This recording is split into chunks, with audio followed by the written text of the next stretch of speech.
Exercise number 11 class 6 exercise number 11 का question number 14 क्या है क्वेश्चन पढ़िए। Meenu drives her car for 1.5 hour यानी 1.5 घंटे कार चलाती है with a constant speed of 66 kilometre per hour and then for another 45 minutes with a constant speed of 80 kilometre per hour. What was her average speed. Meenu जो car चलाती है 1.5 घंटे तक पहले चलाती है इस रफ्तार से 66 किलोमीटर पर आवर की रफ्तार से, फिर बाद में 45 मिनट्स तक कार चलाती है 80 किलोमीटर रफ्तार से, यही सेम रफ्तार से कांस्टेंट, यानी रफ्तार घटाती बढ़ाती नहीं है। तो अब एवरेज स्पीड कितनी है, एवरेज रफ्तार इसकी कितनी है ये निकालना है। तो आपको क्या करना है, एवरेज स्पीड जब भी निकालना हो तो इसका फॉर्मूला याद रखिए, total distance upon total time. कितना डिस्टेंस उसने कवर किया, कितना टाइम लगा, तो टोटल टाइम कितना लगा, ये 1.5 घंटे हुए प्लस 45 मिनट यानी कि 9/4 आवर, यानी कि 2 घंटे और कुछ मिनट। ठीक है, और इस total speed sorry total distance अपन टोटल टाइम पता है, टोटल डिस्टेंस कैसे बोलेंगे, डिस्टेंस फॉर्मूला होता है स्पीड इनटू टाइम, है ना।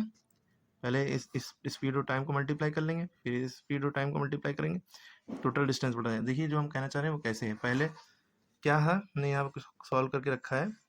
पहले 1.5 घंटे में वो 1.5 घंटे तक इतनी रफ्तार चली, तो 1.5 घंटे का मतलब होता है 2/2 + 1 3/2। 1.5 घंटे को मैथ में 3/2 ऐसे लिख लेते हैं। स्पीड इतनी है, डिस्टेंस कितनी है कवर की, स्पीड इनटू टाइम, यानी कि इन दोनों को मल्टीप्लाई कर लिया, सॉल्व किया, 2/2 2 3 6 2 3 6 33 × 3 है, तो ये जब मल्टीप्लाई किया 99 किलोमीटर। पहले जिस रफ्तार चल रही थी उसमें 99 किलोमीटर चला गया।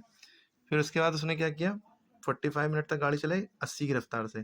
45 मिनट है, यह किलोमीटर पर आवर में दिया है स्पीड, तो मिनट को आवर में चेंज करने के लिए 60 से डिवाइड किया। क्या किया, 60 से डिवाइड किया। 45/60 जब इसको काटेंगे 5 9 45, 5 12 60, फिर 9/12 बचा, उतारा, 3 3 9 3 4 12, 3/4 आर। ठीक है, तो 3/4 आर ये टाइम की एक्चुअल वैल्यू। इतनी देर उसने गाड़ी चलाई 80 की रफ्तार से, तो इस डिस्टेंस यानी कितनी कवर की होगी इसने, डिस्टेंस फॉर्मूला था स्पीड इनटू टाइम।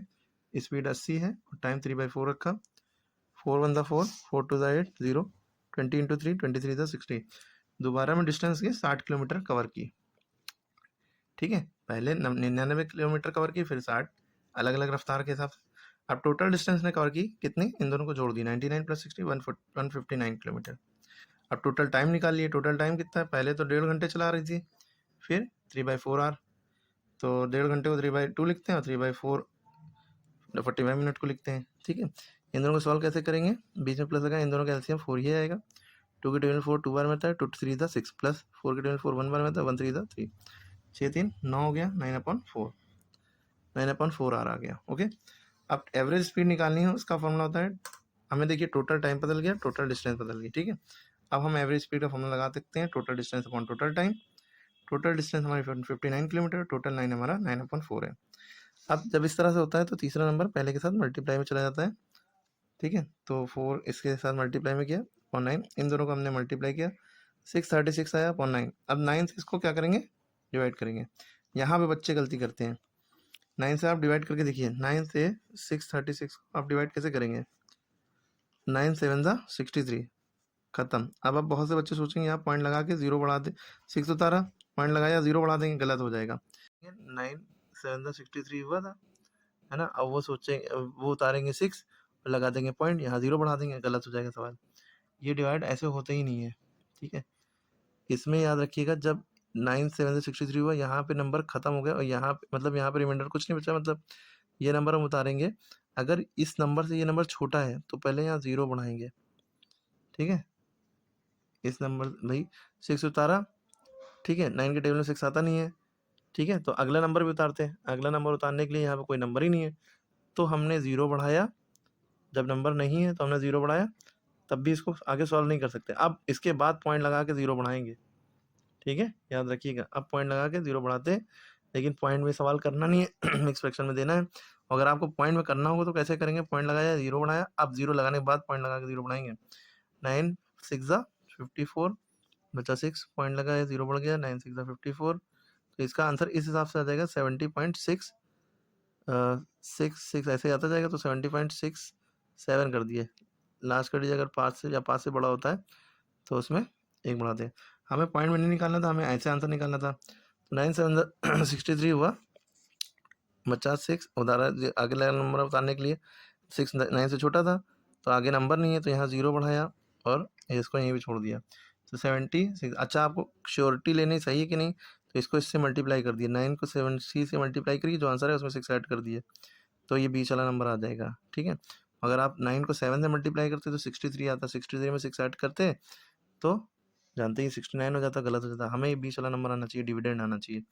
ठीक है, तो हमारे पास ये आया 970 होल, क्या लिखेंगे, 70 whole 6/9। Q R upon D formula होता है, quotient remainder upon divisor. Quotient बीच में लिखते हैं, रिमाइंडर ऊपर लिखते हैं, डिवाइजर नीचे लिखते हैं। फिर इसके बाद ये कट रहा है तो काट देंगे, 3 2 6, 3 3 9। तो 70 होल 2/3, क्योंकि हमने स्पीड निकाली है एवरेज स्पीड, तो किलोमीटर पर आर इसकी यूनिट होती है, तो ये यूनिट भी लिखना पड़ेगी इस तरह से। 70 होल 6/9 है। अब ये कटेगा ना यहाँ पे, दोनों 3 2 6, 3 3 9, दोनों 3 के टेबल में आते हैं ना। 70 होल 2/3, इसको क्या पढ़ते हैं, 70 होल 2/3। तो समझ में आया पूरा सवाल कैसे होगा, ये डिवाइड का कॉन्सेप्ट, कि यहाँ पे कैसे डिवाइड करना है। पॉइंट में भी आंसर दे सकते थे, पॉइंट में आंसर आता है 70.67, और होल मिक्स नंबर में, मिक्स फ्रैक्शन में आंसर ऐसे आएगा। ठीक है, ओके।